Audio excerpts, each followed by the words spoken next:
Yo, what's up, everyone? Welcome back to the Play Legit podcast, the premier podcast for gaming and real talk. We are your hosts, Koerri, Elijah, and KJ. KJ, what's going on, man?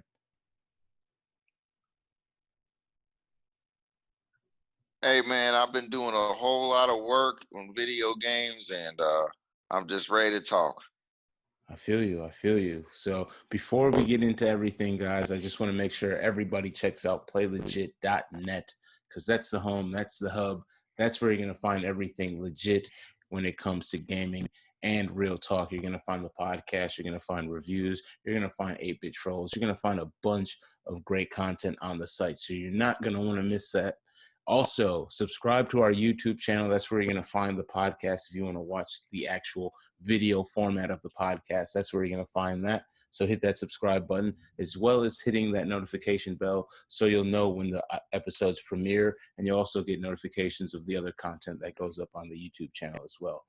If you don't have time to actually watch the show, you can also listen to the show. We're on Spotify. We're on Apple Podcasts. We're on Google Podcasts. We're all over the place. Pretty much any major place podcasts can be listened to. That's where we're going to be at. So make sure you subscribe to the Play Legit podcast at the podcast playing site that you choose, whether it be Spotify, whether it be Apple Podcasts, whatever it may be. Hit us up. Hit us with a subscription and stay tuned for every great episode of the show coming to you hot every single week. Now, this week, we kind of talked about some stuff that we were going to do on the podcast.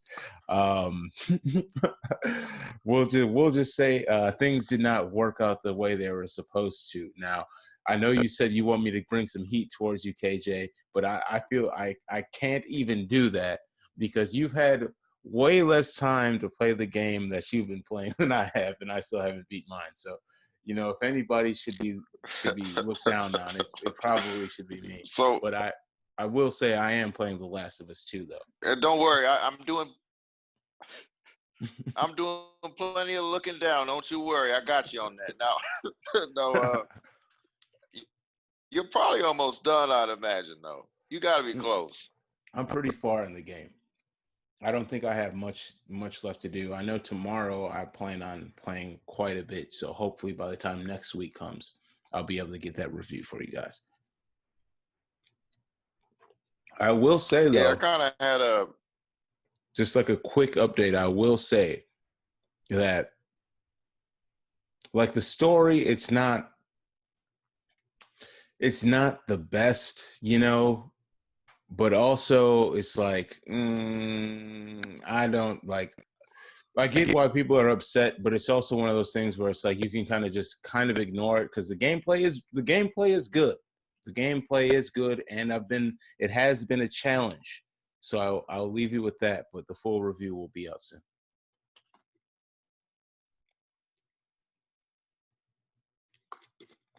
What's the update on Ghosts? Well, the deal here, man, I thought that I was about to finish, and then I got a kind of the princesses in another castle kind of moment happened to me, and I got a lot more work to do. So that's not bad. I bit off too much that I can chew. I do realize I have a full-time job, and I've got other things going on in my life, and I wasn't thinking about that when I said let's have a dual review. So with that being said, I'm going to do everything I can in my power to get this thing beat and have it ready on next Thursday or Friday or whenever this truth is in your earbuds on the next go around. The people at home, you're going to be listening to this review. I'm going to get this done for y'all. My bad. Hey man, we're not perfect, but we're real, and I'm saying my bad. And it's like, other than that, there's really not much else we could say. It's like, as much as we would love to just like put off working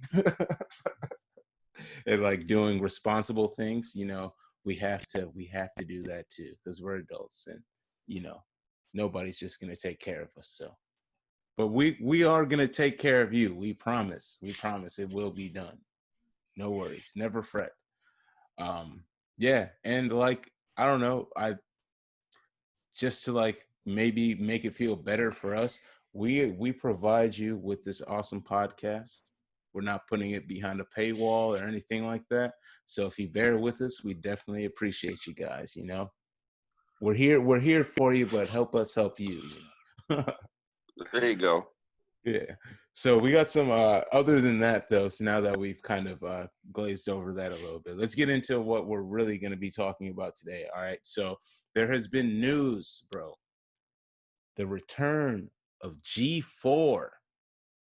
This is coming in hot. 2021, the return of G4 is supposed to be here. We got a trailer that dropped a couple days ago. You know, pretty cool trailer, kind of going through like not like a rundown studio or whatnot with all of like the boxes and the equipment set up that needs to be dusted off because it's been so long since G4 has been a thing. Um, how do you feel? What was your initial reaction to hearing that G4 was returning? And then from there, we'll kind of expand on this topic a little bit more. I mean, I was just like, oh snap. I mean, I still follow him on Twitter, all that, because I mean, but did I ever think they were coming back? I'll be honest with you, no, I did not think they were going to come back. I knew that people would always remember it because of what they tried to do back in the day, but I didn't think that they'd be coming back, and I think that can be a really cool thing. It does depend on how it's coming back. Are they going to go back to broadcast? Cable TV. Is that going to be what they're going to do? Are they going to slide it over to an app? And then if you slide it over to an app, is it going to be subscription based? And then if it's subscription based, how much is it going to be? And then when you factor that in, if it is that way, what content are you going to have to justify the price tag? Because what happened the first go around of G4, though I did like the channel and I liked a good amount of the content. The problem was they didn't have enough of it produced. So what would happen a lot of times is there would be a lot of encores of things, and that was just a lot of encores. So I mean, we can dive deeper, but I am wondering in what form of G4 are we going to get? How is this going to be? Yeah, and that's a very very valid question. Because if it is behind a paywall, you know, exactly what kind of content will we be getting? Will it be worth even, you know, paying up front for the content that we receive? I'm sure they're going to bring in a lot of the back catalog from stuff that they've done over, you know, the years that G4 was a thing. There is some key shows that I feel like they can bring back, that I feel like will be a hit. I feel like X Play is a show that they could bring back that people would, you know, would like to see. But then also they have kind of a new lane in a way that they could go into as well. You know, like you said, there definitely was an issue with a lot of replays and, you know, just watching the same content. Now in the age of streaming and things like that, they could definitely easily set up a show where someone's streaming or something like that, maybe even bring prominent streamers in for like a competition type show that they could easily produce or whatnot. Also, COVID is a thing too. Let's not forget about that. This is supposed to be launching in 2021. When are they going to be able to produce new shows? Have they been, you know, working on this for a while? Do they have some stuff in the tuck? It's the gaming industry though, so it's like, what could you really have in the tuck that will be, you know, newsworthy or show worthy come 2021? You know, so I'm intrigued by it. I'd like to see where this goes. Also, I mean, if you're looking for a show, G4, we might be able to help you out with a gaming show as well, just to kind of throw that out in the universe. But like, I'm definitely intrigued. I'd like to see this. Esports is a big thing too, so they could definitely integrate esports. There's a lot they could do, but again, that kind of goes back to what you were saying. What is the platform?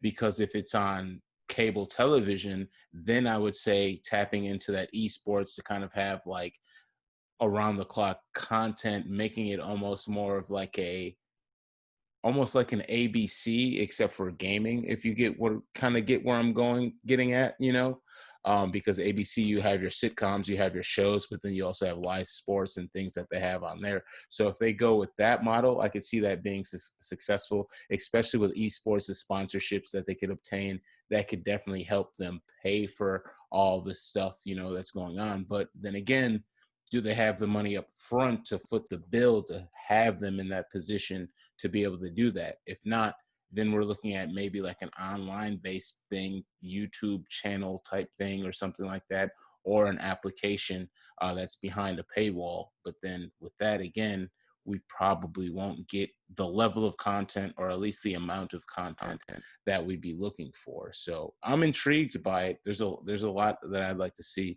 Is there anything, any shows or anything specifically that you'd like to see come back to G4, or maybe something new that they haven't made yet? Uh, well, obviously, X Play was, I think, probably my favorite review show that was coming on TV. I just think, period, I really, really liked X Play just because they were real. I mean, that's basically what I liked about it. They were brutally honest. They would tell you that they'd be brutally honest as well. And then when a game sucked, they made sure to let you know it sucked. It was just funny, like Adam Sessler would go on those rants and stuff. And I thought Morgan Webb did an excellent job. You could tell she was all into the video games. They both were very passionate about the game. So honestly, if they bring back X Play, I think they should bring them back if they're willing to do it. I imagine they would be. I think that would be really cool. I would like to see the Electric Playground come back as well. Now that had Tommy Tallarico and Victor Lucas teaming up reviewing games, and I still remember when Tommy Tallarico, for the first time, he gave Prince of Persia: Sands of Time, he gave it a 10. He was yelling, "It's a 10," and he was running all around the area just because he was so excited about it. So I would like to see, the X Play doesn't have to be the only review show. They could, like I said, they could have Electric Playground. I remember Attack of the Show. We could have Attack of the Show on there again. So yeah, I could see a lot of these shows. I would like to see more documentaries. Some of those the documentaries are really cool. Just the history behind some of these games, and I think that'd be good for the young bucks to understand more about the history. And if it's presented it properly, it'll be entertaining, because some of the documentaries nowadays the way they present them is so well. Like, I'm thinking about Michael Jordan, The Last Dance. The way that's presented, that'll probably end up winning an Emmy or something. It was so well produced. If they put together documentaries like that are well produced about the history, the lineage of video games, I think you got something there. And another thing I would say too, I did an article several years ago, and I think I'll link it on the playlegit.net. And it was building a video game station. Just if I was to put together a video game station, what would I have?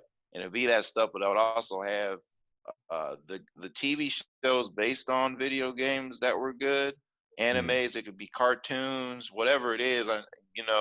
And anime movies. There's some anime movies that are based on video games that do not suck, and so any of those I would jump on and get them on this channel. And we weren't sure. You brought up COVID-19, that maybe original content, it might be a little tougher to do it, but if they can do it, I think that would be good. Basically, a show. I think it wouldn't happen because of Netflix, but The Witcher, for example, you would have something like that. I know there's a Fallout show that's in the works, and so basically, if they could get their money together and get a show like that, and have it exclusive to G4, that could be cool. And I don't mean to take all the fire from you, brother, but I was gonna say too, esports. Basically, to me, esports doesn't really have a distinctive home. I see it sometimes on ESPN and sometimes on, a lot of time on Twitch. But I think if G4 was marketed as like, okay, this is the spot that you can see the top tier esports competitions, all the top competitions need to go on G4. That needs to be the hub. Gamers, G4, they were on the right track for a while. If they can get back to that point and make this channel the distinctive hub without dispute for the gamer, I think you can have something. I definitely agree 100% with that. That's what they need to do. Like I said, they should go with the ABC model, or whatever, whatever you want to say, that type of channel, that model, or even TNT or whatever. Go with that model for gaming. Also, reality's big. Reality's a big thing with COVID. I know it'll probably be a little bit before they could even launch something like this. What I would like to see, and this is shouts out to the homie Play Legit family, Mo Chocolate. Could we see a return of the tester? It's content. It's a reality show. People love reality TV. Yeah. People love Sony.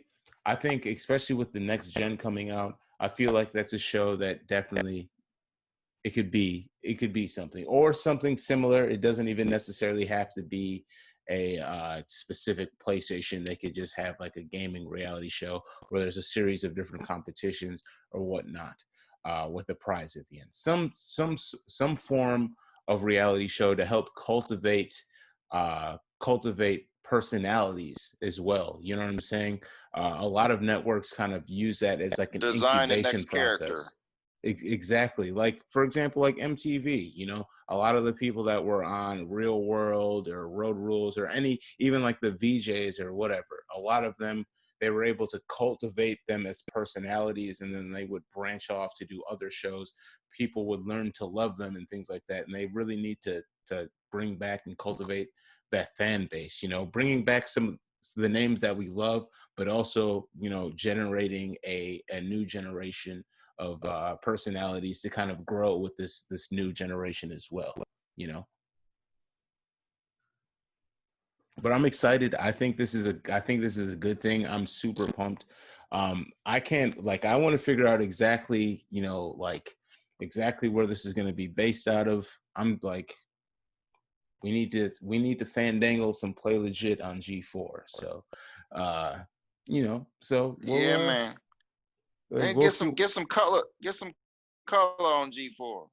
Yeah, man. There's plenty of personalities. There's plenty of people. So I'm excited to see this. I can't wait to see exactly what the rollout is going to be. Hopefully, it's not going to be disappointing. But we'll see how it goes. Shouts out to G4. They definitely are. They definitely held it down for a long time. So again, I'm glad to see them coming back. But we'll see exactly what it's going to be. Hopefully, it's not trash. Hopefully, it's not just honestly, hopefully it's not just a YouTube channel. Like, if it is what it is. Well, you know it's good news for? There was I remember one of the promos when I'd watch G4, and they basically gave out free tattoos for people that got G4. As long as they had the G4 logo in the tattoo, they'd give them a free tattoo. So those were the first people I thought about when G4 was shutting down. I was like, oh, these dudes, everybody's got these G4 tattoos. But now those people have it, they're like, I bet they're just smiling and just beaming now. I'm like, yeah, still my tattoo's valid again. It's worth something. Yeah. It's not just a memory.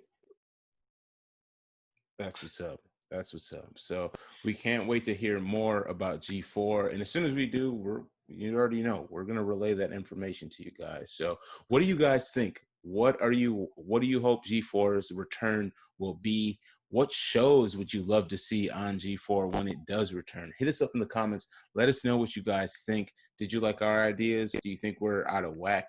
Do you think that it should just come back as a YouTube channel? Do you think it deserves to be behind a paywall? There's a big conversation to be had about G4. So let's have that down in the comment section below.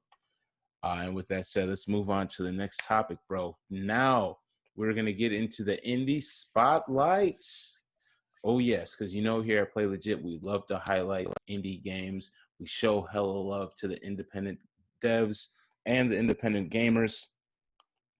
Today, this one's going to be very, very interesting. Me personally, I don't really like bugs, so when I saw this, I was like, this is perfect, because I've done some of the most ridiculous things trying to kill little ants, spiders, or whatever creature is crawling around in my home that doesn't belong there. So now we're going to be talking about this very, very, very funny spider squishing game. It's about squishing spiders, demolishing your house, trying to get it. It's called Kill It with Fire, and it's coming out in August. Man, what did you think about this game when you saw it initially? Recognize. Yeah, man. I just thought it was gonna be just fun.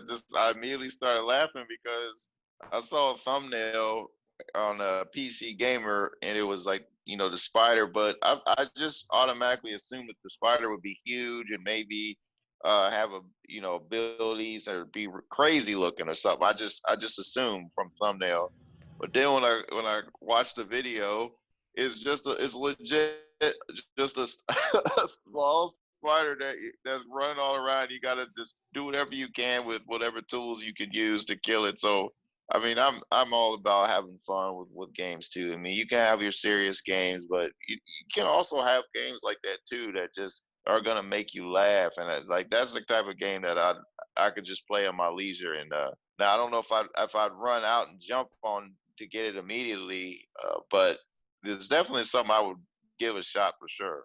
And I like that they're trying it. Yeah, it's just like it's just something else to play, something else to kind of pick up and have fun with. The concept is silly, it's ridiculous, but it knows that it's ridiculous. So it's one Yeah. of those things where it realizes it's a meme, but it's gonna embrace the meme. And it's cool because it's like, I mean, you could set the house on fire trying to kill these things. They give you shurikens. Like, it's completely ridiculous, all of the stuff that you don't need to kill spiders they give you. But it looks like it's really fun. I imagine it's going to be super dope to play. It comes out fairly soon too. It's launching August 13th. Um, and then yeah, so it's launching on August 13th. You'll be able to get that on Steam. I'm not seeing anything about the cost, but I imagine it's not going to be that expensive. Most Steam games, it's probably going to be like $20 or something like that. But it's another one where you can kind of just pick it up. You can have some fun. You can burn your house down trying to kill spiders and all of that good stuff. So check it out on the 13th, coming up in a couple Fridays. It'll be a good game for you guys to check out. So, KJ, you said this isn't a right away pickup. Recognize. It's not a right away pickup, but it's definitely something that you would you check out eventually. It's definitely something I'd play, man. Yeah. I feel you, man. Yeah. So that's a recognized portion of the show. Make sure you check it out. Kill It with Fire releases on August 13th. Check it out. You better recognize. With that said, we're going to take a quick break really quick, and then we'll be right back with the last topic of the show. Be back right after this.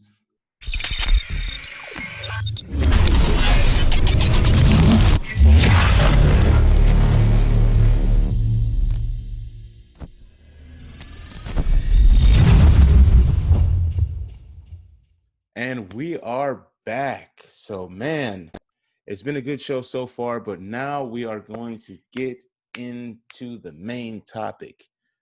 Google Stadia. We haven't really talked much about Stadia on the show here. I know a lot of people kind of have mixed feelings just because, the cloud-based gaming, definitely a super new concept. But going into this next gen, we're going to be actually dealing with this a lot. There's going to be a lot of cloud things going on. And since, it's been out for over 8 months or so, Google Stadia has kind of reached a point where it's kind of a little bit better. They're launching more titles, bigger titles for you to play on there and stuff like that. So, KJ, what are your updated, more recent thoughts on Google Stadia and everything? Well, if to talk about the more recent, I do want to talk a little bit about the my previous thoughts, and I just was very unimpressed by the lineup of games, and a lot of the stuff that they're promoting was stuff that is definitely available and cheaper already on many of the current systems that we have. So they already weren't really putting a smile on my face to be nice about it. It came out in November 2019, but I wanted to give them time. That's why I was like, let's wait before we give them a spotlight, because I want to see what they can do. But like you said, now it does seem like they are to do things that they can to update the library. Like we know that they're going to have Cyberpunk 2077. They're going to have Watch Dogs Legion. They're going to have Assassin's Creed Valhalla. And that's good news to have stuff like that moving forward, because it, like I said, like if you're at all thinking about competing in this landscape, you have got to have modern stuff, or you will not succeed. That's just what it is. Yep, that's super true, man. So with me, so I like the concept of the Stadia, like the cloud-based concept. I am completely with. When it comes down to compatibility, I'm not really. I'm kind of stuck, to be honest. Now, for me to utilize the Stadia, right? So for me to want to play this, right? So it's available on mobile device, right? So you could do it on your phone. Or your tablet, yep. Right. But it has to be an Android tablet, because Android is Google, right? So I have an iPhone, so that rules that out for me. I can't. It's not compatible on the phone that I have. So I mean, did you try to get it before? So I'm looking through the compatibility here, and it only works on devices that are running Android 10.0 or greater. Now, it does say there's a Google Chrome version, so potentially I may be able to run it on maybe. I mean, I could try to run it on my Mac, I suppose. I don't know how good that's gonna go. Not for gaming, at least. So, I mean, my bet it's looking like I would have to get like a Chromecast Ultra, but with that, I'd have to buy a Stadia controller, because none of the controllers that I have would work. But if I had like an Android device with Android 10.0 or greater, I could just use the controller that I have. But I don't know. So for me, it's like it's a lot of work for me to just try that. It would be nice if it would just work with my phone. Hopefully they open it up to other operating systems or other types of devices that don't use Android in the near future, because I'm never going to have an Android phone. They And gotta get on that, man. yeah, but I mean, like I said, I like the concept. I like what it kind of represents, and I'm all for cloud gaming. I am just not the biggest fan of Google and like their whole privacy and them having access to literally all of my information. And I know it's kind of like, I'm not trying to be that guy or anything, but Google, man, I don't know. I'm kind of weary about it, because it's like you already know Yeah, everything about like they're the only ones. I mean, they're not the only ones, but they're the only ones that literally have all of your data. So, I mean, YouTube, Google searches, now everything that you game is just like, I don't know. And then they sell off the data. They don't cut you a check. Like, I get it, but it's like, I don't know. I don't know. Well, I'm still like I still like having physical games, but you know, it's cool to have cloud gaming. I'm not against I'm not saying no to cloud gaming. I think it's Right. cool, but I wouldn't right now. I just wouldn't like that as my Primary. 100% go to. Like for me, Stadia would be a side piece for me. Because and a lot of it does have to do, though they are improving the lineup right now. It is still a lot of stuff that I can get, and even the top tier games that are going to be coming out. Again, I'll be able to get them on stuff I already have. But Stadia Pro is $10 a month, and you're entitled to discounts on many of the big games. Not all of them, but many of them. And then you get pulled into free games a month. So, but then it's going to be just like PS Plus or Microsoft Gold. How it's like, well, hopefully you enjoy the games that are going to be given to you for free. Hopefully it's good stuff, but you don't know, you're taking a chance on it, but at least it's free. So that is cool. And then I also like regardless of the tier of Stadia you have, if you buy a game full price, it doesn't affect. You can let's say you get that game when you had like the premium membership, and then you go back to the free membership. You still have the rights to that game. Main reason why I'm not completely all in for cloud gaming. Let's say that the game gets pulled off due to copyright issues or whatever. The game gets pulled from the service. Are you going to be able to use that game? If it's just streaming it, probably not, right? It's like you never actually own the game. There's no real ownership. That's the deal. And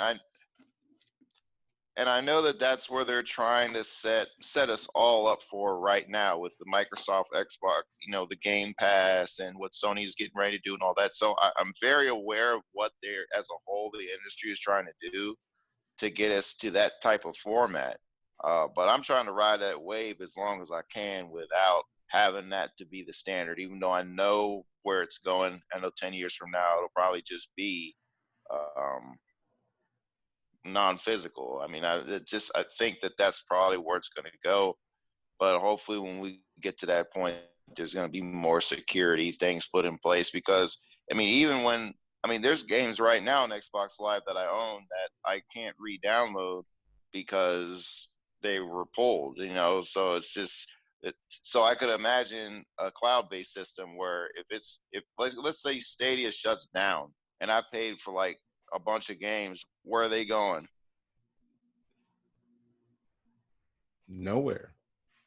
So, yeah, exactly. Now, I will say I had movies on Ultraviolet, that service Ultraviolet, and that service crashed, and they shut down. But what they did was they gave people the option to transfer their rights over to Fandango now. Yeah. So but that's cool, but that's no guarantee in regards to Stadia. I'm not preying on their downfall, but I'm just trying to set myself up, man. Who would they allow you to do that with? I mean, I guess it's Google, so it's like who are the, and you know how the gaming industry is. Like we just got crossplay, and now that we have crossplay, they're thinking about potentially ending crossplay because of how the different spammers and stuff like that. So I mean, it's tough, man. It's difficult, but yeah, that's the thing. Like you never really will own the titles. It's cloud-based gaming, so I mean, you have to rely on the network. 5G still is, still kind of slowly rolling out. So there's those speeds aren't necessarily guaranteed. And then, there's just so much that kind of goes with the hardware that you have to use. It's not necessarily the most not saying it's not the most reliable, but how do we know how these things will actually work? How do you keep them up to date? When will these things become obsolete when it comes down to playback and things like that too, so I mean, I like the concept, and cloud gaming is definitely where everything is going to go. Yep. Eventually. But I No, I don't want it to. I mean, I think it's a cool option. I think they should give you the option to have cloud gaming, but sole cloud-based gaming is, I'm not really with that. I like ownership. I like owning the games that I have. And we're already slowly going into that digital only, it's like they're slowly rocking us into the, oh, That's well, right. They're getting just, everybody comfortable right now. yeah. And then pretty soon it'll just be like one day it's like, oh, like all the backlash from The Last of Us 2, right? Whether you agree with what's in the game or you disagree, you agree or you disagree, right? Say so many people were so upset by it, you buy the game, but so many people are upset, say they just are like, okay, we'll just pull the whole game. But since it's cloud based, you bought the game, but then they pull the game. Yeah, maybe they'll give you a refund, maybe. But we know how that usually goes. Once you open the game, especially digital, you can't return a digital game. So No, can't trade it in either if it sucks. so it's like, so You feel? what are you gonna do? Your hands are tied, and then you're basically calling customer service to to who knows who you're calling. And I got another thing for you. So, you know how Netflix is when, now good on Netflix to really produce a lot of original content so that they can avoid this issue, but it's still a big issue. They'll get movies that I enjoy a lot, and Mm, then they're gone. And they're mm. gone to another service that I'm not spending money on. And what if there's another service like Stadia, that what if like 3 or 4 more platforms pop up, and Yeah, what then if it's not even necessarily like a gaming company or a console company? What if it's the game developers are like, say, Bethesda's like, we're just going to create our own cloud-based service for our games, you know? And now you have to subscribe to Bethesda because it's cloud-based. So it's like, use whatever controller that you want, use whatever interface that you want, but now you have to pay us. Like you see, like Peacock has pulled a lot of their stuff now, so they can have all the right, NBC stuff. Or you have Disney Plus, where they pulled all of their stuff from Netflix and everywhere, and now it's all just consolidated under Disney. Who's to say that a gaming company, which is also an entertainment company, will not use the same streaming service, you know, uh, plan or layout that these companies are using? So, I mean, so that's where I'm at with it, because the E3 I went to, I had a meeting with the people who do on live, or who did on live, and that was a cloud gaming service, and it was very smooth. But the issue, I just didn't think it was going to last, because the issue was the games, and the fact that they didn't have like hard hitting exclusives, they didn't have this kind of stuff. But then also, can I go on live right now and play those games? right, On live isn't a thing. right. So that's a big problem. Like that's a big problem to me. Mm, Now I will admit they gave me a review version of on live, and so I had access to all the games. I'm serious. I had access to all the games that service had. They let mm, me. I was able to play everything. So I'm not tripping because it was free for me. But I'm saying, if I was somebody who actually did pay for that service, I'm right. probably a little salty, man. Yeah. I mean, you paid for it and now it's not there.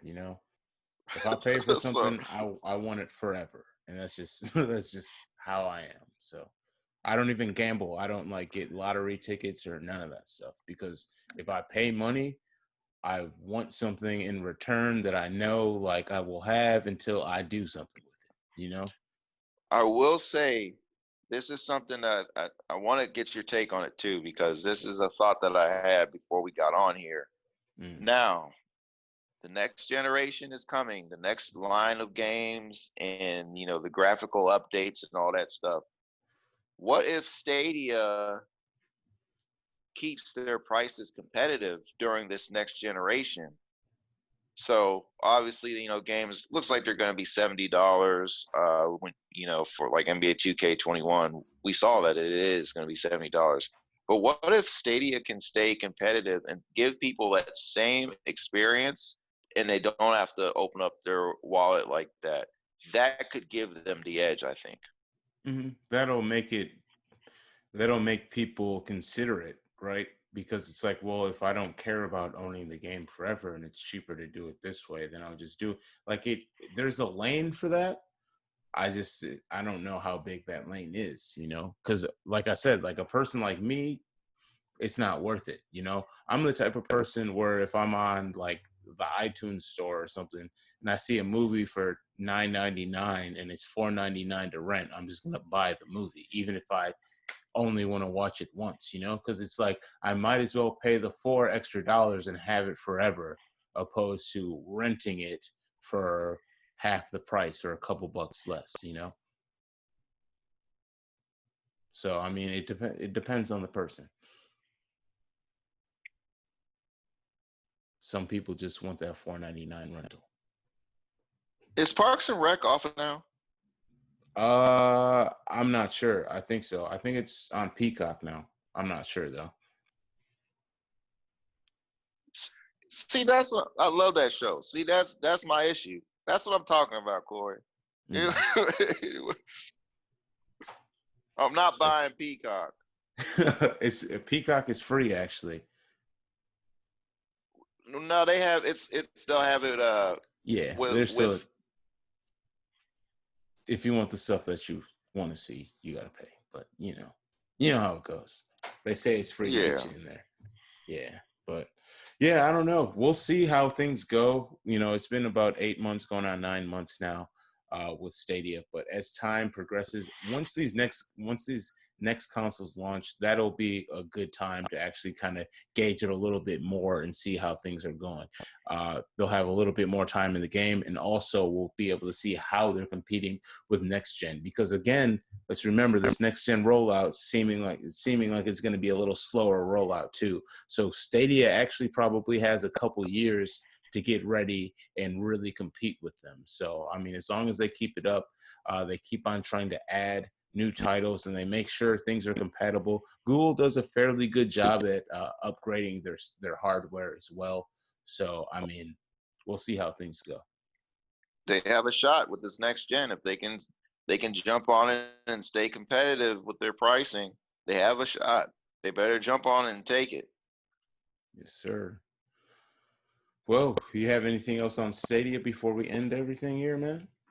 If you want to buy an additional controller, they're $70 a piece. So that's like the equivalent of a Pro controller, but the Pro controller has like motion control in it and like the It's extra rumble. Pro.